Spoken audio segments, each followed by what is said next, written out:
இன்றே டவுன்லோட் செய்து உங்கள் ஃபேவரட் ஷோக்களை என்ஜாய் பண்ணுங்க.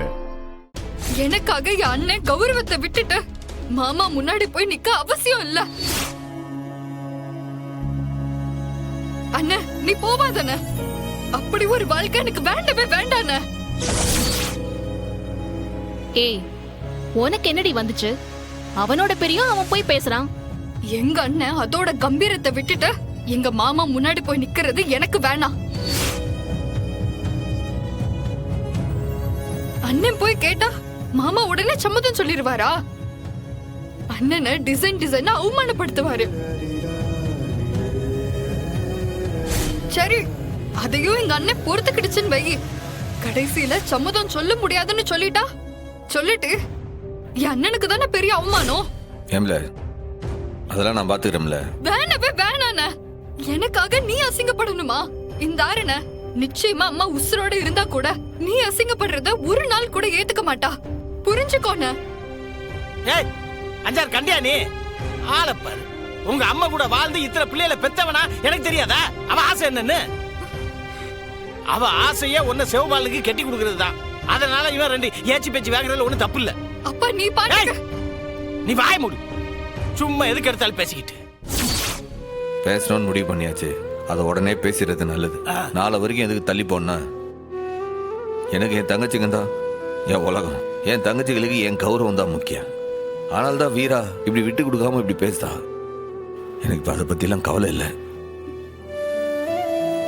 என் தங்கச்சிகளுக்கு ஒரு நல்ல வாழ்க்கை அமையும்னா அதுல எந்த கௌரவத்தையும் பார்க்காம நான் இறங்கி போய் அவங்கிட்ட வேணா நான் பேசுவேன். சுபம் சீக்கிரம்னு சொல்லுவாங்க.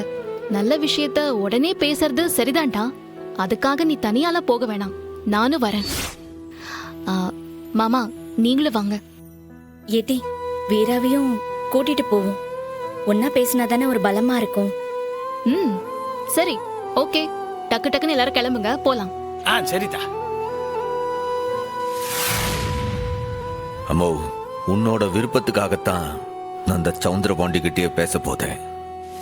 எது உனக்கு சரின்னு படுதோ அதை நீயே முன்னாடி நின்று நடத்து.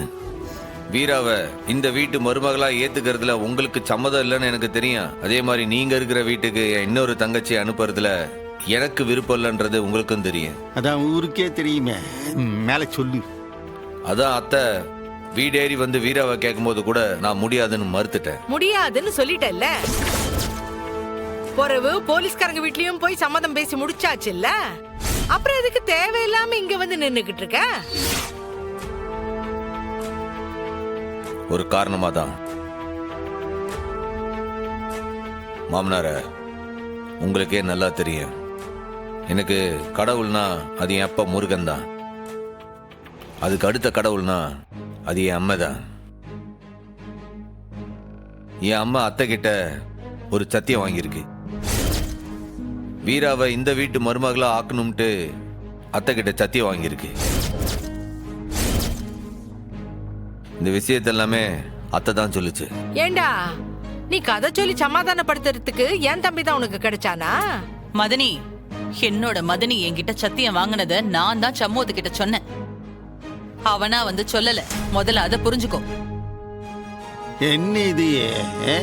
இப்ப என்ன ஒரு புது கதைய ஓபன் பண்ணிதீங்க? கதையெல்லாம் இல்லங்க, சத்தியமான நெசம். அந்த முருக மேல சத்தியமா இதுதான் உண்மை. அது எப்படி? செத்து போன உன் மதனிக்காரி உன் சொப்பனத்துல வந்து உன்கிட்ட சத்தியம் வாங்கினாளா? இல்ல சாம்பல்ல இருந்து எழுந்து வந்துட்டாளா? இதெல்லாம் நாங்க நம்பணுமாக்கோம். அத்தை தயவு செஞ்சு நீ இரிட்டேட் பண்ணாத. எங்க அத்தை ஒண்ணு அம்மா கிட்ட கனவுல வந்து சத்தியம் வாங்கல. உசுரோட இருக்கிறப்பவே அம்மா கிட்ட சத்தியம் வாங்கியிருக்கு. எப்படி எப்படியோ டிசைனா கதை கட்டி உன் வீட்டுக்குள்ள அவளை இங்க அனுப்புறதுக்கு பாக்குறான் பாத்தியா சவுந்தரம்? பெரியத்த வேணாம். தயவு செஞ்சு எங்க அண்ணனையும் அத்தைய பத்தி தப்பா பேசாதீங்க. இங்க யாரும் போய் சொல்லல. நடந்தது எல்லாமே நெசம். இல்லே பெருமையில ஏழை ஏழை சொத்துக்கு இம்புட்டு அலையுதீங்க. சொத்தா? உன் சொத்து எவனுக்கு ஏன் வேணும்? சொத்தான் சொத்து. பிறகு என்னத்துக்கு ஏன் மகனையே இப்படி சுத்தி சுத்தி வந்துகிட்டு இருக்கணும்?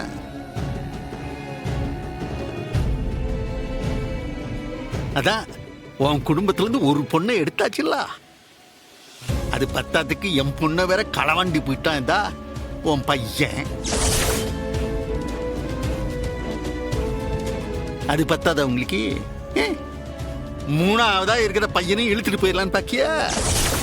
மாமனாரே, இன்னும் பொறுமையா தான் பேசணும்னு நினைக்க. சத்தியமா சொல்லுதோம், எங்களுக்கு அப்படி ஒரு எண்ணம் ஒண்ணு கிடையாது. அப்படி செய்யற ஆளுங்களும் நாங்க கிடையாது.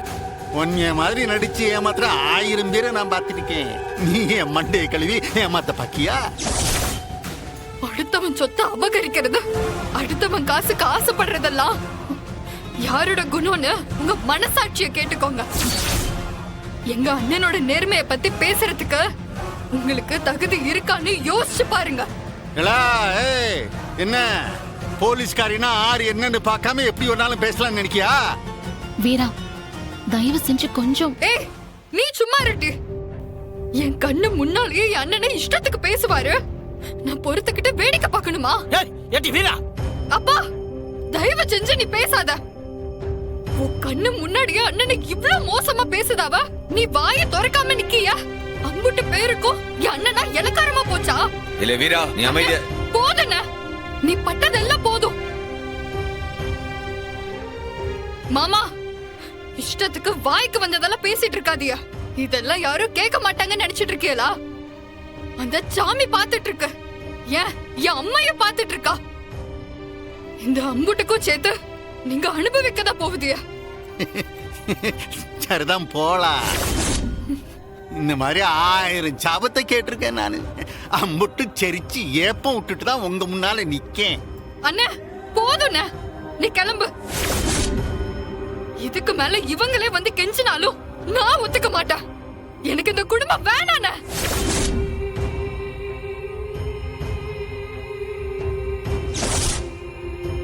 சண்முகம், வாங்க மேடம், வாங்க வாங்க. என்ன சண்முகம் இது? உங்க மனசுல நீங்க என்னதான் நினைச்சிட்டு இருக்கீங்க? என் பையனுக்கு தான் வீரான்னு நீங்க வாக்கு கொடுத்திருக்கீங்க. நிச்சயதார்த்தம் நின்னு போச்சே தவிர கல்யாணம் ஒண்ணு நிக்கலையே. நான் உங்க வாக்க நம்பி நான் என்னோட சொந்தம் பந்தம் தெரிஞ்சவங்க அத்தனை பேருக்கும் தகவல் சொல்லியிருக்கேன். இன்னும் பத்திரிக்கை கொடுக்க வேண்டியதுதான் பாக்கி. இந்த நேரத்துல எதுக்காக இப்படி எல்லாம் பண்றீங்க? என்னதான் உங்க மனசுல நினைச்சிட்டு இருக்கீங்க? மேடம், என்ன மேடம், என்னாச்சு? என்ன சார், நீங்க செஞ்சதெல்லாம் எனக்கு தெரியாதுன்னு நினைச்சிட்டு இருக்கீங்களா? என் பையனுக்கு தான் உங்க பொண்ணுன்னு சொல்லிட்டு நேத்து நைட்டு குடும்பத்தோட சவுந்தரபாண்டியன் வீட்டுக்கு போயிட்டு அவர் பையனுக்கு உங்க பொண்ணை சம்பந்தம் பண்றதுக்கு முயற்சி பண்ணிருக்கீங்க. இதெல்லாம் உண்மையா இல்லையா?